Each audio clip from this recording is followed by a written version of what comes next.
자, 그래서 그 10페이지에 보면은 두 번째 단락에다가 이제 내가 써놨습니다. 성령이 비둘기처럼 임하고 내 사랑하는 아들이요 내 기뻐하는 자라 하나님의 선포였고, 이것은 지금 하나님이 세례를 받으시는 예수님을 유대인들에게 공식적으로 뭐다? 데뷔시키는 장면이었다. 응? 그래서 내가 거기 써놨어요. 보라, 내 아들이다. 내 아들은 곧 나다. 내 아들만이 죽음으로 내려가서 다시 살아날 수 있으며 유일하게 사망 권세를 이길 수 있는 존재이다. 나는 내 아들을 온 세상 사람들의 죄를 속량할 수 있는 죗값으로 죄인에게 의를 가져도록 위대한 화목제물로 보낸다. 내 아들을 믿는 자는 내 앞에서 의로운 자로 여김을 받겠지만 그렇지 않으면 너희들 유대주의자에 따라서 할례 율법 준수 행위 의를 주장하는 자들을 내가 결코 의로 여겨주지 않을 것이다 하는 하나님의 공개적인 선포다, 이렇게 이제 보는 것이. 내가 쓰고 싶은 대로 쓴 거예요 지금. 글 쓰는 사람의 자유요 이것은. 장문이 실력이 좋으신 거예요. 괜찮으죠? 이렇게 써도. 그러니까 이제 하나님이 기분이 너무 좋아갖고 이렇게 하셨을 것이라고 내가 미안하지만 하나님 이름 빌어서 지금 쓰는 거예요. 이 데뷔를 통해서 아버지 하나님은 유대주의자들에게 경고의 메시지를 보내셨던 것이다. 소소한 신고식을 치르고 데뷔하게 된 예수님은 죄인들의 구원 사역을 역으로의 법칙으로, 다시 말하여 거꾸로의 삶으로 성취해 가신다. 이거 지난번에 했지만 다시 한번 합니다. 이건 본래적인 사역, 그 다음에 비본래적인 사역. 자, 예수님은 누구냐? 하나님의 아들이다. 그래서 son of God이다. 하나님과 동등이다. 동일하다. 그런데 이 하나님의 아들이 뭐가 되느냐? 사람의 아들이 되셨다. 그 다음에 이제 예수님은 어디에 계셨냐? 하나님의 보좌 어디에 계셔야 돼요? 우편에 계셔야 된다. 그러면 예수님은 어디에든 말구유 위에 놓였다. 자, 예수님은 생명이시다. 생명이신 예수님이 어디까지 가셨냐? 죽음까지 갔다. 예수님은 왕이신데 왕이신 예수님이 뭐가 되셨느냐? 종이 되셨다. 예수님은 영광, 이게 영광인데 이게 이제 영어로는요 이렇게 썼어요. exalted, 높임. 그러니까 이게 라틴어에서 알토, 우리가 알토라고 그러죠. 높음이야. 그럼 X니까 X는 최고로 높은 곳, exalted. 우리가 그래서 영어에 고도 할 때는 altitude라고 그렇게 하잖아요. 높임, altitude. 알토야. 그러니까 알토가 높음이에요. 근데 최고로 높은 곳이다. 영광 받은. 그 다음에 여기 예수님은 멸시와 천대를 받으셨다. 그 다음에 예수님은 의로운 분이었는데 뭐가 되셨느냐? 예수님은 죄인이 되셨다. 죄가 하나도 없는 거예요. 예수님 본래 승리하시는 분인데 여기는 패배를 당하셨다.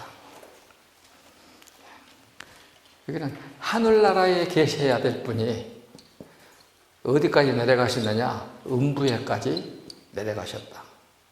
그래서 예수님은 요 본래적인 사역에서 요거를 계속 유지하기 위해서는 먼저 이 비본래적인 사역을 거쳐서 다시 일로 가셨다. 그러니까 이것을 예수님의 뭐라고 말하느냐? 낮아지심이야. 빌립보서 2장 6절에서 자 봅시다. 빌립보서 2장 6, 7. 6, 7, 8.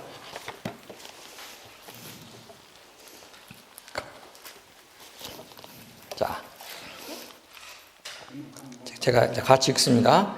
그는 근본 하나님의 본체시나 하나님과 동등됨을 취할 것으로 여기지 아니하시고 오히려 자기를 비워 종의 형체를 가지고 사람들과 같이 되셨고 사람의 모양으로 나타나사 자기를 낮추시고 죽기까지 복종하셨으니 곧 십자가에 죽으심이라. 그래서 이것을 예수님의 낮아지심이라고 말합니다. 거꾸로의 법칙이에요. 이것을. 그래서 예수님의 구원 사역은 항상 여기가 우선이다. 여기가 먼저 우선이고 그 다음이 이것은 나중이다. 예. 떡 먹을 생각, 국물 준비하지 말고 그냥 여기까지 가라. 예. 우리는 안 그러니까. 그래서 예수님도 이제 그 마태복음 19장에 가면은 이제 19장, 20장에 가면은 예루살렘에 예수님이 가시는 것이 확실했잖아요. 그러면 예수님을 따라다니던 그 제자들은 이 영감님이 언제 예루살렘으로 가시려고 저렇게 갈릴리에서 맨날 민구적 하고 그러신가. 그러고 지금 이제 그랬을 거라고. 근데 19장에 딱 가니까 예수님이 드디어 이제 회개하고 예루살렘 쪽으로 가시는 거야. 그러니까 됐다. 따라가는 거예요. 그러니까 세베대의 부인이 나타나갖고 내 아들 하나는 왼쪽에 하나는 오른쪽에 해달라고 그러니까 다른 제자들이 뭐라고 그랬어? 저 새끼 저거 콱 하면 안 나요. 그랬을 거 아니라고. 실제 그랬을 거 아니라고. 여러분 같으면 안 그러겠어? 그렇게 하니까는 예수님이 이제 말씀하시나 누구든지 크고자 하는 자는 이게 헬라 말이요. 우리가 메가란 말 있죠? 크고자가 메가예요. 메가스. 누구지? 큰 자가 되고자 하는 자는 누가 뭐냐? 섬기는 디아코노스. 디아코노스가 뭐냐면 먼지를 뒤집어 쓴 사람. 먼지를 뒤집어 쓴 사람이 되고 그 다음에 프로토스. 우리가 원소 기호의 제1번이 뭡니까? 프로톤. 맨 앞에 있는 원소가 프로톤이야. 으뜸이 되고자 하는 자는 너의 종이 되어야 하고 둘로스 종이 되어야 하고 인자가 온 것은 섬김을 받으려 함이 아니요 도리어 섬기려 하고 자기 푸시켄 목숨을 많은 사람을 위해서 대속물 죗값으로 나가 왔노라 해서 마태복음 20장 28절 나는 대속물이다 죗값이다 이렇게 말하는 것입니다. 누가복음도 그렇게 설명을 했는데 조금 다르게 표현했습니다. 이렇게 예수님은 우리에게 말씀하신다. 자, 그러면은 그 밑에 두 번째 패러그래프에 기독교인이 되는 것은 의로운 사람이 되기에 앞서서 죄인이 되어야 하는 역설의 법칙을 따른다. 죄사함에 따른 의로운 자라는 하나님의 선물의 은혜의 선물을 받는 기쁨은 먼저 죄인이라는 가슴 아픔을 느끼는 눈물 흘림이 선행되어야 한다. 여기 이 라틴어의 라크리모란 말이 아마 여러분들이 유명한 남몰래 흐르는 눈물 알란가 몰라? 라크리마가 거기서 나와. 우나 프리티마 라크리마 하나의 비밀스러운 프리티바 눈물. 가슴 아픔을 느끼는 눈물이 있어야 한다. 이것이 예수께서 세례를 통하여 주시는 유일한 길이다. 바른 길이다. 첫사람 아담은 에덴에서 하나님과 동일하게 되려는 교만으로 죄를 들여왔고 죄로 말미암아 사망까지 들여옴으로써 죄와 사망을 후손들에게까지 줄곧 꿰뚫고 들어오게 하는 연속성이 끊어지지 않게 하였다. 이건 로마서 5장 12절 14절 내용입니다. 이거는 로마서 5장 12절 14절. 그러나 둘째 아담 예수는 하나님에서 사람으로 낮아지셨고 세례를 받으심으로써 죄와 사망의 연속성을 차단시킨 다음에 우리 세례받은 자에게 이렇게 말씀하시는 것 같다.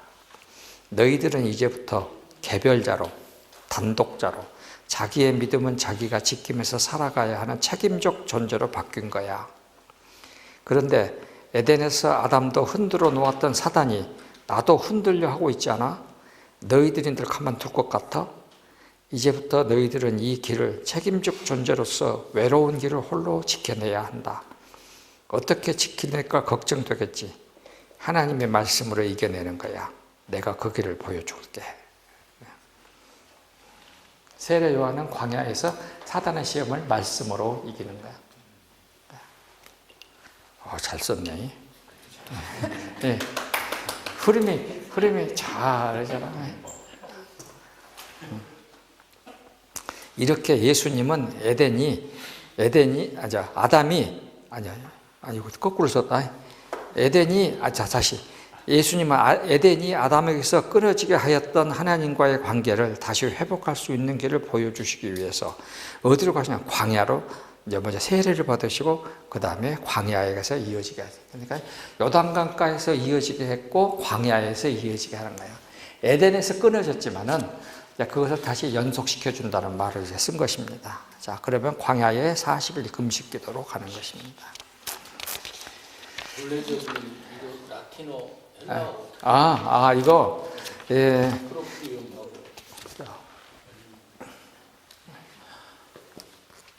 오프스 프로프리우스. 영어로 말하면 프로퍼. 영어로 말하면 프로퍼. 오프스 프로프리우스.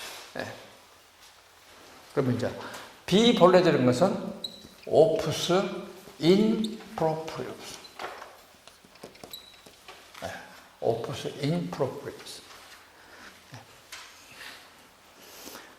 요 내용은 나도 성경 보면서 만들어냈지만 원래 루터가 만들어낸 것입니다.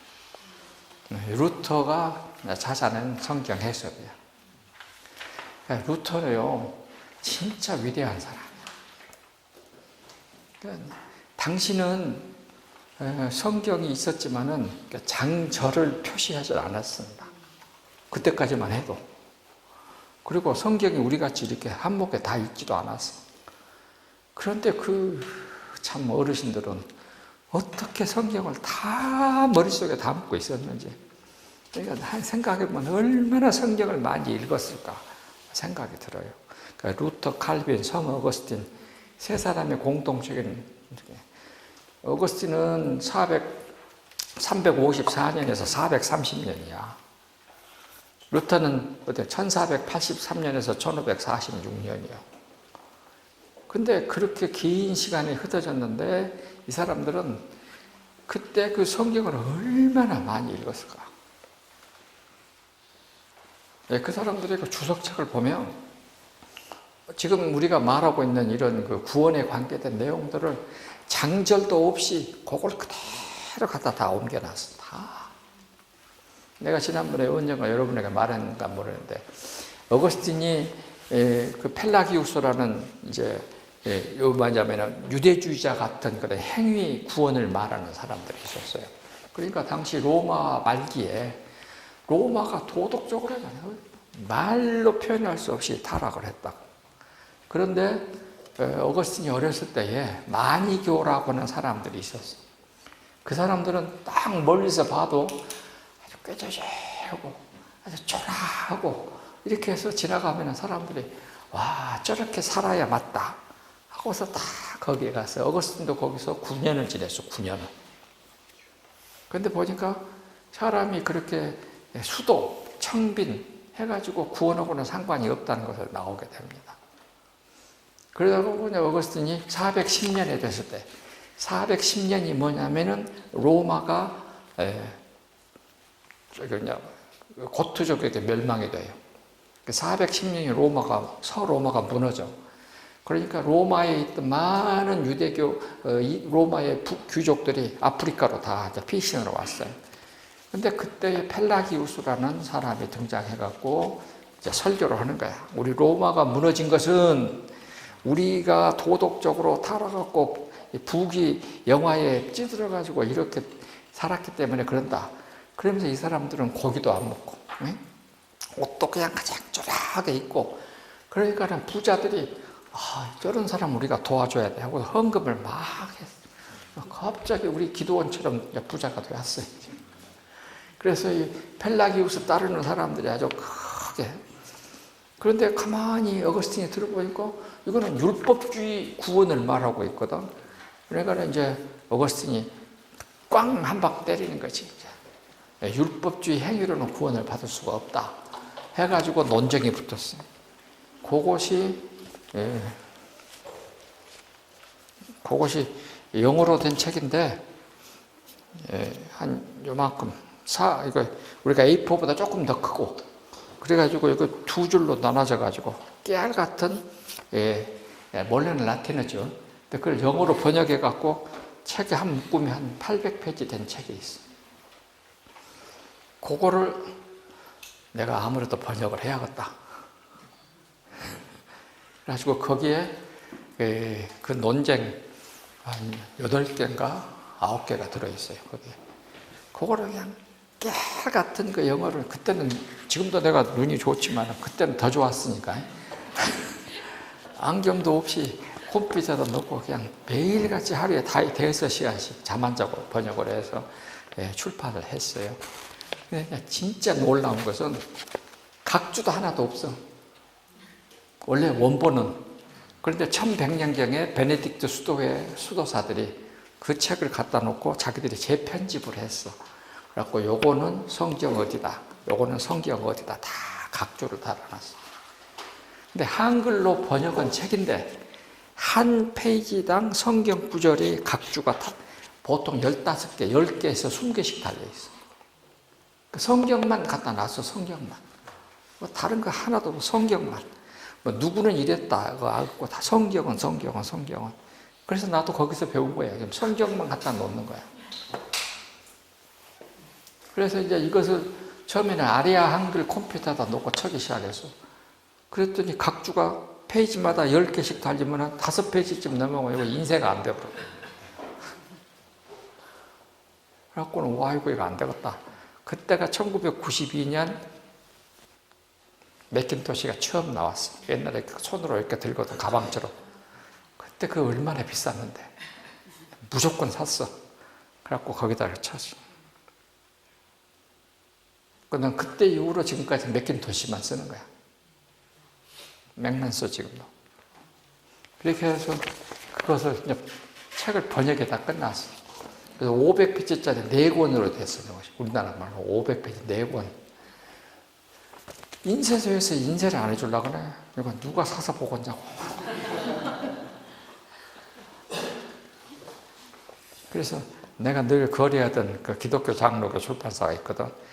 당신들 내가 옛날에 했던 기독교 사상사 1, 2, 3권인데 해마다 3,000권씩 찍어갖고 신학교다 팔아먹고 돈 벌었으니까, 또 종교개혁사 1, 2, 3 그것도 그랬으니까 여기다 빚 갚아라. 끝까지 우겨갖고 그것을 인쇄를 시켰어.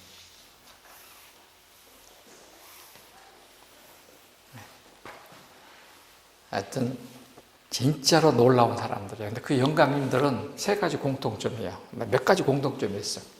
어거스틴도 촌놈이에요. 얼마나 촌놈인 줄 알아요? 로마 시대 때의 아프리카 식민지 산골짜기 촌놈이에요. 진짜로 깊은 산골 촌놈이에요. 루터 아버지가 광산촌 광부요.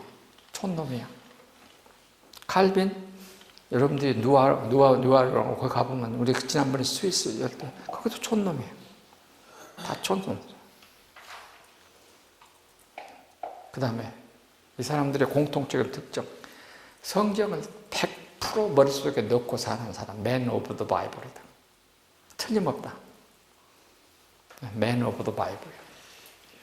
그러니까 나도 그때부터 생각을 한 거야. 신학 주석책을 아무리 많이 읽어도 그건 쥐뿌리다. 하나도 효과가 없다. 그건 하지 않고 텍스트 그 자체를 공부해야 돼. 그때부터 텍스트에 매달리기 시작해요. 텍스트 그 자체. 그 다음에 이제 텍스트를 하다가 한글로는 안 되니까 영어로, 영어로 안 되니까 독일어, 안 되니까 헬라어, 그래갖고 라틴어 이렇게 한 거야. 이 사람들은 Man of the Bible이에요. 그 다음에 이 사람들은 전부 다 자기 주변에 신학교를 하나 갖고 있었어. 사람들이, 제자들이 오니까 가르치는 신학교 공동체를 하나씩 오냐면 소규모.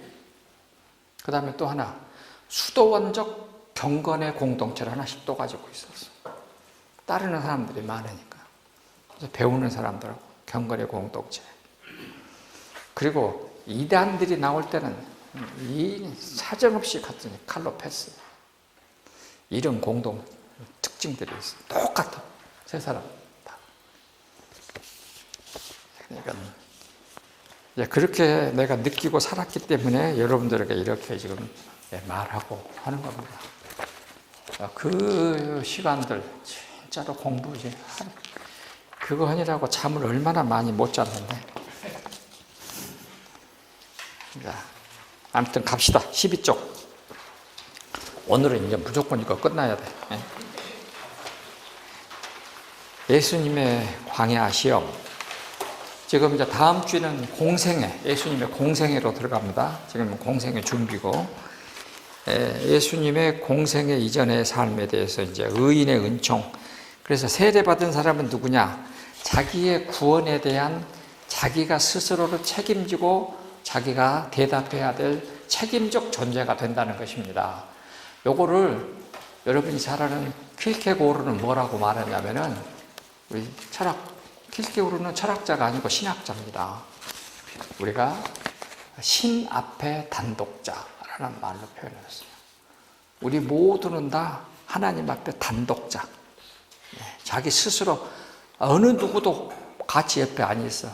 하나님과 나와야 단독으로 만나야 될 책임적 존재라는 거예요.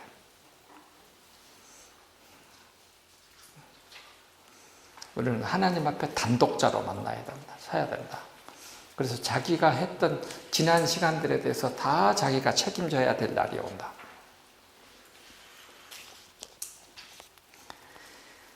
이제부터, 그래서 두 번째 단락, 이제부터 스스로의 힘으로 사단의 개입을 인지하고 대처하고 유혹에 빠지지 않도록 자기를 지키는 등 자기 신의 삶의 모든 과정을 스스로 책임져야 하는, 홀로 싸워는 외로운 영적 전사가 되는 것이다. 그래서 이거를 라틴어로 말하면 뭐라 하냐면은, 예수님을 십자가에서 혼자 외롭게 지금 싸웠잖아요. 아버지 나를 버리시고 나니까 하면서 그렇게 외롭게 싸웠어요. 그래서 이것을 크리스투스 빅토, 승리자 그리스도.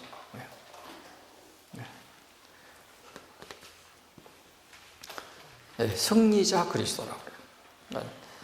여러분과 저도 다 예수님이 십자가에서 사단과의 마지막 유혹까지 끝까지 참고 이겨내시는, 십자가에서 승리하시는 그리스도가 되는 것입니다. 크리스토스 빅토. 그러니까 빅토가 승리자라는 뜻입니다. 싸워서 이기는 사람. 이 외로운 싸움에서 사단의 유혹에 넘어가지 않을 수 있는 길을 예수님이 제시해 주시는 답은 무엇일까? 세례받으신 후 성령에 이끌려 광야로 보내진 외로운 예수님께서 금식으로 기력이 다 떨어진 상태에서 어떻게 사단의 유혹을 물리치고 승리할 수 있었을까? 둘째 아담 예수는 승리의 문을 열 수 있는 비밀스러운 열쇠를 보여주셨다. 그것은 하나님의 말씀과 기도였다. 말씀과 기도로서 성령께서 내 안에 계속해서 집 짓고 살게 하는 것이다. 둘째 아담 예수님의 광야 시험의 승리는, 첫째, 아담이 에덴에서 실패한 데 대한 역전승이다. 아담은 에덴에서 실패했는데 예수님은 광야에서 승리하시는 거예요. 아담은 에덴에서 패배했는데 예수님은 광야에서 역전승을 하시는 것입니다. 둘째 아담은. 아담의 패배를, 에덴의 패배를 광야에서 승리로 바꾸시는 것입니다. 그것도 한두 차례가 아니라 공생애를 마치기까지, 심지어 십자가에 함께 매달린 광도의 입을 통해서 십자가 아래에 있는 로마 군인들의 입을 통하여 지속적으로 찾아오는 사단을 끊임없이 물리치는 승리였다. 첫째 아담은 에덴에서 하나님과 동행하였으면서도 하나님의 말씀이 아닌 사단의 소리에 귀를 기울이면서 실패하였지만, 둘째 아담 예수는 공생의 시작이 앞서서 광야에서 사단들에게 내몰렸어도 40일 금식 기도와 하나님의 말씀으로서 사단의 소리를 물리치는 승리의 열쇠가 무엇인지를 보여주셨다. 광야에서의 승리는 우리 신앙인들에게 생활의 삶의 현장에서도 승리할 수 있을 때 진정한 승리가 된다고 말씀하시는 것이다. 되돌이켜보면 우리 신앙인들도 광야라는 특수 상황에 내몰리면 40 금식 기도도 하고 또 영이 맑아져서 말씀에 대한 기억도 총총해져서 이겨낼 수 있을 것이다. 한편으로 본다면 예수님께서 광야 40일의 승리를 통하여 남은 공생의 3년을 승리할 수 있으셨다고 말할 수 있다. 그러면서도 예수님은 또다시 습관대로 산으로 가셔서 새벽을 깨우시면서 기도하심으로써 지속적으로 찾아오는 사단의 시험을 이겨내셨음을 보여주시는 것이다. 여러분과 저 같으면 40일 광야에서 시험에서 이겼으면 더 이제 기도 안 해. 끝내. 틀림없어. 그런데 예수님은 공생의 3년 동안에도 끊임없이 습관대로 산에 가셔서 기도하셨어요. 그래서 사단이 공에게 됐어요. 왜 그래야 할까? 광야에서 실패한 사단은 잠시 물러났다가 공생애가 끝나는 순간까지 심지어 십자가에 매달릴 순간까지 찾아와서 유혹하기 때문이다. 그러니까 누가복음이 굉장히 중요해. 예수님이 광야 사단을 이기시고 사단이 잠시 떠나니라. 거기 누가복음 4장 13절 찾읍시다.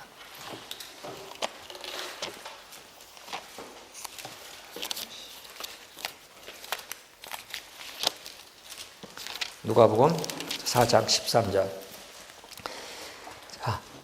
마귀가 모든 시험을 다 한 후에 뭐 어떤다고? 얼마 동안 떠나니라. 그러니까 사단을 물리친다고 해서 사단이 영원히 안 나타난 게 아니야. 얼마 동안만 떠났다가 다시 와.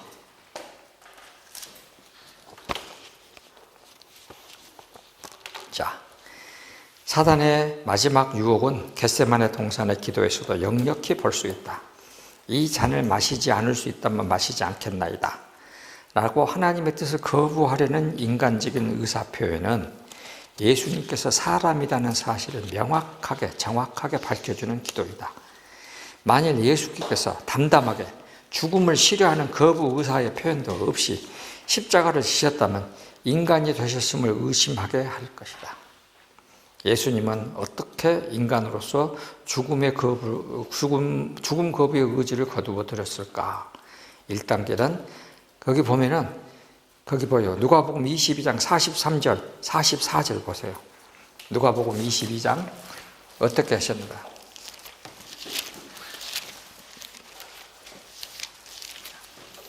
(22장) 43절, 44절.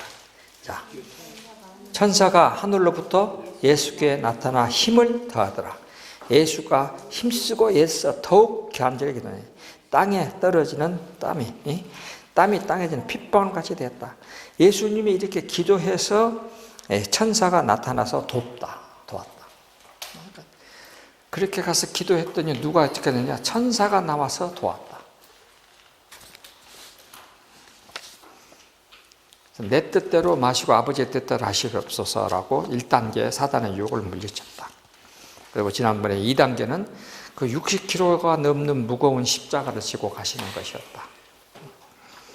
3단계는 십자가에서 뛰어내리고 하나님의 아들이라는 것을 보여주라는 유대인들, 로마의 군인들, 십자가에 매달린 강도까지 내뱉는 유혹의 언사였다. 이것을 예수님은 끝까지 이겨내시고 요한복음 19장 30절에 다 이루었다 하시고 숨을 거두셨다. 예수님의 죽으심은 단순히 영원히 떠나는 죽음이 아니라 죄에 대한 죽음이시고 생명에 대한 부활로 위한 승리의 죽으심이었다. 아버지 어찌 나를 버리시나이까라는 철저하게 버림받은 상태에서도 아버지의 뜻이 이루어지기를 가절한 몸부림으로 얻어낸 뼈아픈 승리였다. 이렇게만 읽어도 설교가 되네요. 읽어질 것입니다. 자, 광야에서의 시험이요. 자, 마태복음은 40일 금식하셨다 하는 내용이에요. 40일 금식하셨다. 여러분들 40일 금식하지 마세요. 혹시 누가 한다면 말리세요. 우리 신학교 다닐 때 40일 금식기도 2번 하고 20일 1번은 남자 전도사가 있었습니다. 근데 하여튼 제일 고약스럽고 제일 나쁜 놈이에요. 또 한 사람은 여자분인데 40일 금식하고 20일 금식기도 하신 분이 있어. 나보다 5살 적어. 그랬는데 내가 한 5년 전인가 전주 이제 올라고 송정역에서 기차를 탔는데 생긴 것이 비슷해. 그래서 이제 비슷한데 내가 이제 그때 택시를 탔던 것 같아. 그래갖고 물을 빼려고 딱 가서 왔는데 그 여자가 와서 뻔하는데 잠깐만요. 그러니까 내가 말하니까 교수님 그러더라고. 근데 목소리를 듣고 자기도 내가 긴가민가 했는데 목소리를 들으니까 알겠어. 야, 김연심이야. 그래 보니까는 어디가 그랬더니 서울 간다 그러더라고. 40일 금식기도 하니까 나이 드니까 여기가 다 틀어져 본 거예요. 다 틀어져. 다. 그래가지고는 도저히 할 수 없어서 지금 병원에 간다 그러더라고. 그래서 하여튼 남자들은 모르고 있는데 여자들은 금식기도 하지 마라. 밥 잘 먹고 가서 일 열심히 해. 그것이 기도예요. 자, 여러분 봅시다. 14쪽. 맨 먼저가 돌들이 떡덩이가 되게 해라. 그랬더니 예수님이 하나님의 입에서 나오는 모든 말씀으로 두 번째는 뛰어내리라. 발이 땅에 부딪히지 않게 하는 모습을 보여줘라. 그러니까 주 너희 하나님을 시험하지 말라. 그 다음에 너가 나에게 절하면 천하만국과 영광을 너에게 주리라. 이것들은 다 나에게 준 것이다. 예수님은 주 너희 하나님만 경배하고 다를 그를 섬기라. 그랬더니 시험이 끝나고 마귀는 떠나고 천사가 수종 들더라. 마태복음은 그렇게 해놨어요. 근데 마가는 없어. 근데 누가 보면 뭐라 했어요? 시험이 끝나고 마귀가 얼마 동안 떠나니라. 그래서 그러니까 떠나니라가 누가는 훨씬 더 이제 헬라 사람이니까 논리적으로 정확하게 썼어요. 얼마 동안 떠나니라. 예수님께서 세례 받으신 후 성령의 충만함을 받으시고 또 내 사랑하는 아들이요 내 기뻐하는 자라는 하나님의 칭찬을 들은 것으로 끝나지 않았다. 예수님은 하나님 아버지께 자신이 하나님의 아들이라는 것을 증명해 보이셨다. 여기에서 중요한 것은 예수님께서도 아버지 하나님께서 직접 임재하셔서 도와주시는 것이 아니라 성경에 기록된 하나님의 말씀을 인용하여 선포하심으로써 하나님의 임재를 증명했고 사단이 물러났다는 사실이다. 그러니까 여러분들 우리는 예수 믿고 하니까 그냥 성령이 그냥 팍 와서 하나님이 내 수고하는 자식이다 이뻐라 하면서 만져주면서 할 줄 알았는데 하나님은 시험받는 예수님에게 안 나타났어. 성령도 안 나타났어. 성령은 그냥 예수님을 광야에다가 떨어뜨려 놓고 가셔버렸어. 그러면 예수님 혼자 싸워내야 돼. 말씀으로. 이건 우리요. 그래서 제가 여기 가로치고 예수님과 기독교인. 자, 예수님 세례 받으시고 성령에 충만하셨어. 기독교인 세례 받으면 성령의 임재를 경험합니다. 예수님 광야의 시험을 말씀으로 사단에게 승리하셨어. 그러면 우리는 뭐야? 성령의 내재자. 성령이 우리 마음에 내재, 요거 내자이 맞죠? 내재자가 되어 하나님의 아들로 바뀌었어. 예수님은 복음의 선포자가 됐어. 우리는 복음적 삶으로 선포하는 사람이 되었어. 예수님도 지속적인 사단의 유혹을 받으셨어. 우리도 지속적인 사단의 유혹을 받습니다. 산으로 가셔서 기도로 승리하셨어. 우리는 교회 생활과 말씀과 기도의 삶으로 승리를 해야 돼. 하나님의 기업 물을 자가 되게 하셨어. 그리스도와 함께하는 기업 물을 자가 되게 하는 것이다. 그래서 예수님의 길을 우리가 기독교인으로서 그대로 가는 거예요. 똑같이. 쉽지가 않습니다. 그래서 이거 승리하는 것이 참 쉽지가 않아요. 출발은 세례다. 세례로서 죄 사명과 하나님으로부터 의롭다 여기심을 받은 자로 바뀌고 하나님의 평화와 연결을 가진 자가 된다. 세례받은 자는 하나님께서 창조해 주신 본래의 모습으로 되돌아가는 첫 출발을 뗀 자이다. 그럴지라도 하나님의 축복이 있다. 하나님께서 십자가에서 피 흘려 주신 은혜 받은 자는 그리스도와 함께 하늘나라를 상속받은 자가 되는 것이다. 오른쪽으로 넘어갑시다. 자, 첫 번째 시험으로 갑시다. 여기 시험하다. 그 15쪽 네 번째 단락 단어적으로 시험하다. 헬라말은 헬라말로 페이라조라고 하는 것인데 페이라조는 악의적인 의도와 불신의 의도를 가지고 푸트 테스트, 시험해 보는 것이다. 시험하다는 여기서 다릅니다. 사단은 우리가 첫째 아담도 무너뜨렸는데 둘째 아담인 너희들 내가 못 무너뜨릴 것 같아? 이렇게 덤비겠지. 에덴에서 아담도 물리쳤는데 너네들 못해? 예수님께서 받으신 광야의 시험은 우리 기독교인들이 삶의 전반에 걸쳐서 항상 겪어야 하는 모델적인 시험이며 동시에 모델적인 승리이다. 이거야.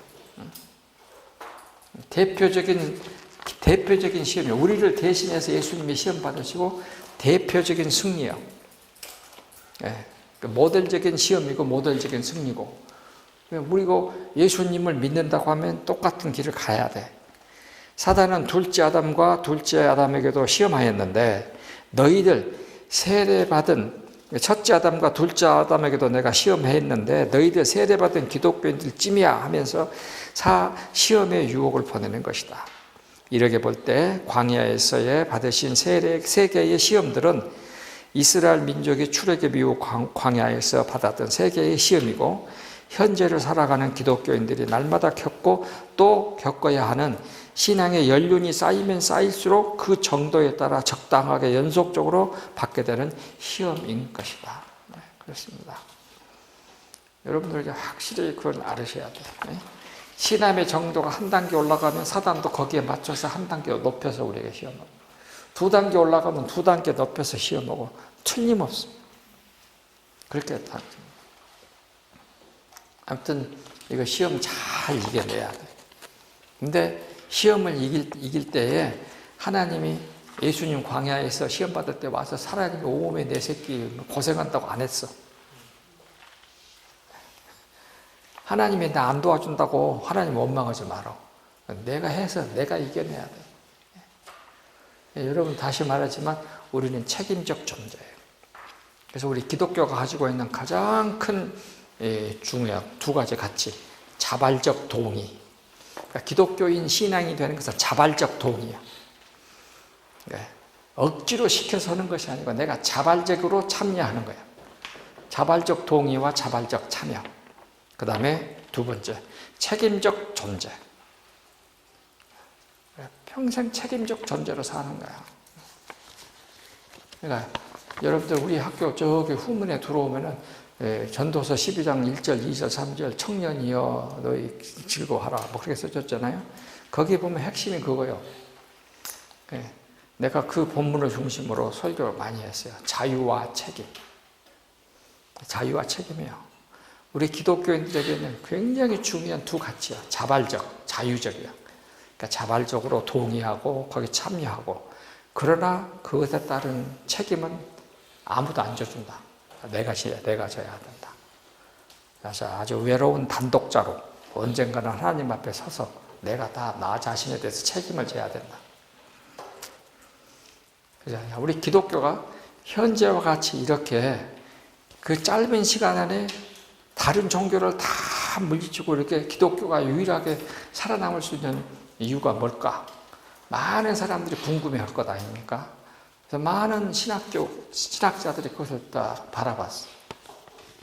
그랬더니 최근에 얼마 전에 기독교인이라 불리우는 존재들이라는 책이 나왔더라고요. 근데 거기에 보면은 왜 기독교가 이렇게 빠른 시간 안에 로마를 점령했을까 하는 것을 밝혀냈습니다. 물론 여러 가지가 이제 우리 기독교 신학자들이 말을 있어요. 근데 그 중에 아주 중요한 메시지가 하나 있어.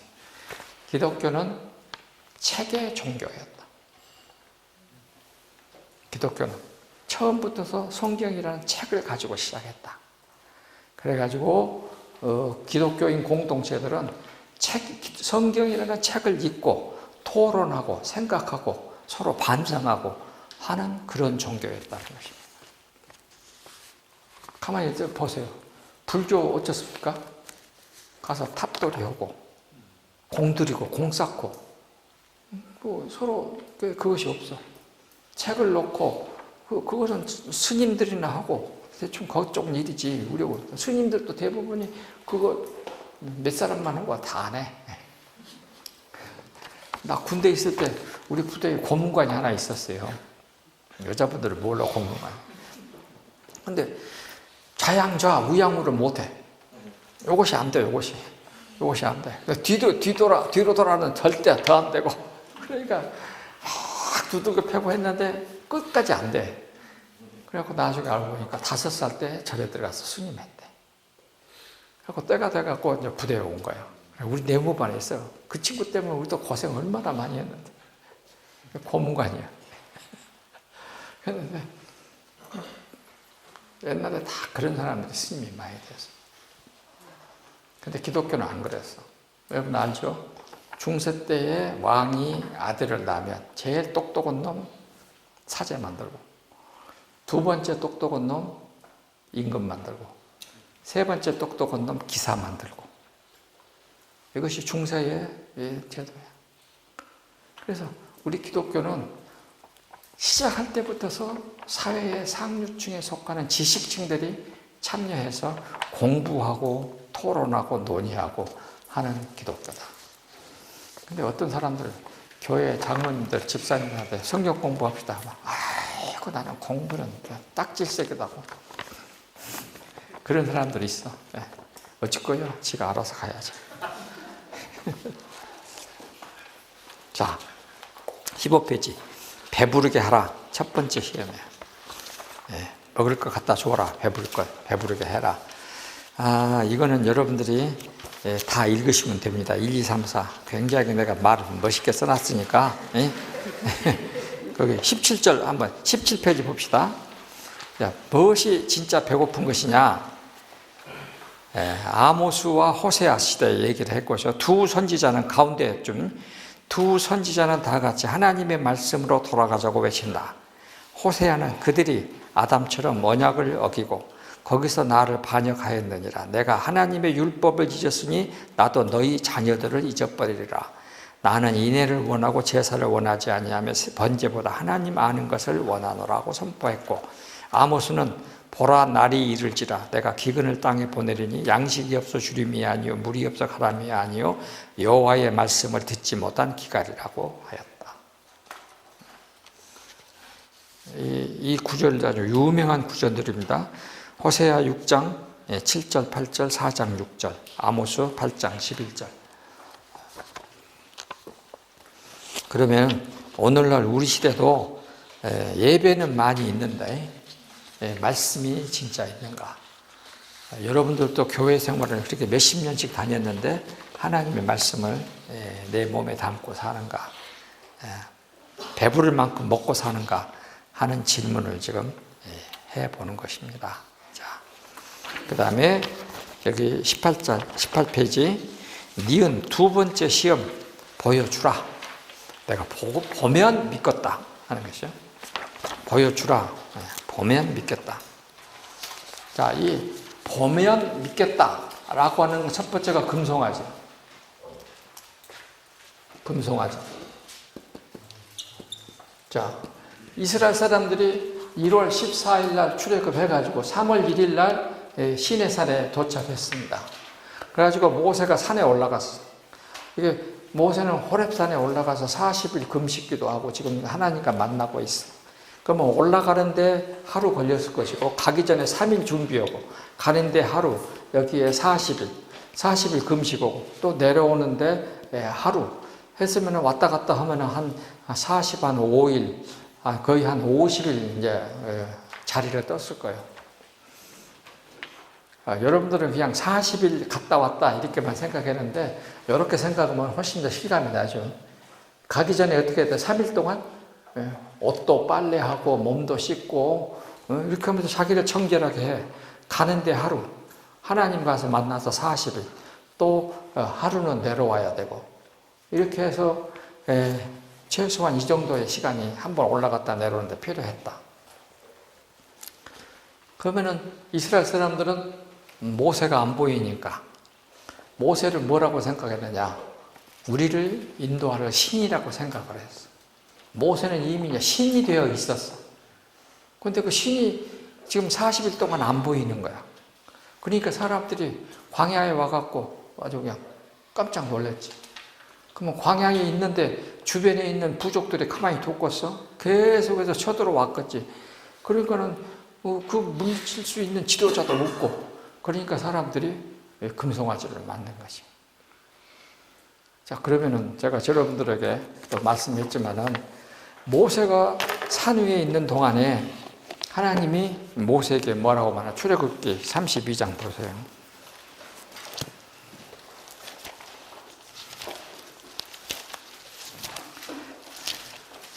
이렇게 32장에 보면은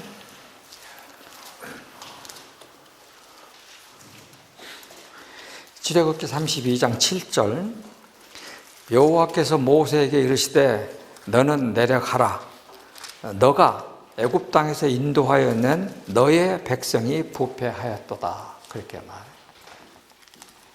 하나님이 모세에게 그렇게 말해요. 그러니까 출애굽하려고 그럼 바로 임금에게 설 때는 모세가 가서 하나님께서 말씀하시기를 나의 백성을 보내라 내 백성을 보내라 그랬다 이거야. 근데 지금 하나님이 내 백성이라고 했던 이스라엘을 뭐라고 하냐면 모세야 너의 백성이다 라고 하나님이 모세에게 왜 그랬을까? 왜 그랬을까? 성경을 읽으면서 지난번도 말했지만은 금송아지를 만든 형 아론을 모세는 그냥 한 번도 욕을 안 했어.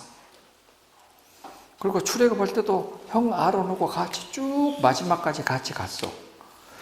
나 같으면 나는 어쨌겠어. 아주 하루에도 몇 번씩 아이고 형 때문에 내가 얼마나 고생한 줄 알아? 여기 여러분 같으면 그냥 내가 조금만 잘못하면 아니 응? 목사님 때문에 우리가 얼마나 해. 그런데 안 그랬어. 왜 그랬을까? 11장 보자. 11장. 출애굽기 11장. 11장 11장 3절. 11장 되면은 이제 거의 모든 재앙이 다 끝나. 그래가지고 이제 나오는 것이거든요.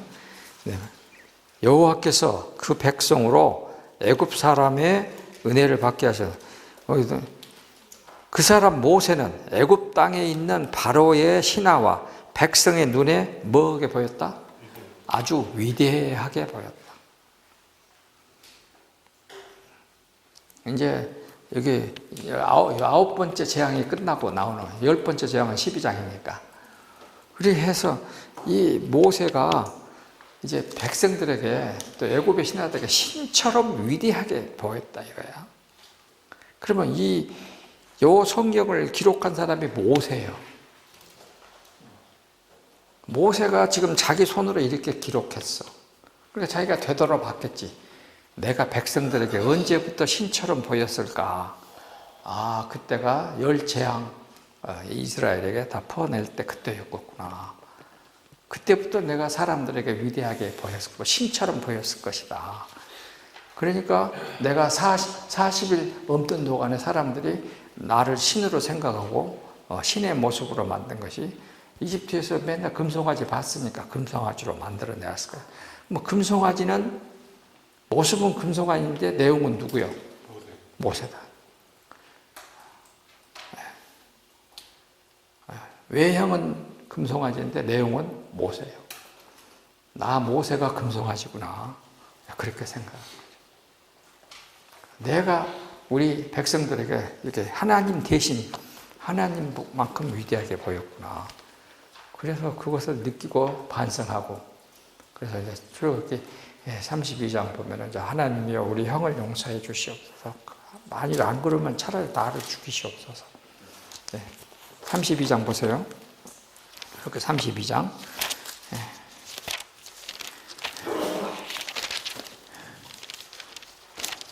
32장 31절 32절. 같이 한번 읽읍시다. 모세가 여호와께로 다시 나와 여짜오되 슬프도소이다. 이 백성이 자기들을 위하여 금신을 만들어 싸우니 큰 죄를 범하였나이다. 그러나 이제 그들의 죄를 사하시옵소서. 그렇지 아니하시오면 원컨대 주께서 기록하신 책에서 내 이름을 지워버려 주시옵소서. 그렇게 하면서 백성들에 대한 죄 사면을 이제 하나님께 형 아론과 함께 다 용서해 달라고 이제 기도하는 사람.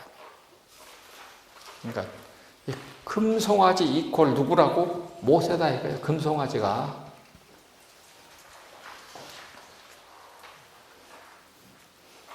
그래서 금송아지는 나 때문에 만든 거다 생각한 거지. 그러니까 여러분들도 이제 다 알지만 이런 일이 생기면 다 우리는 장장로 때문이야, 너 때문이야. 근데 모세는 나 때문에 이랬구나 하고 생각한 거예요. 나머지는 다 집에 가서 읽어보세요.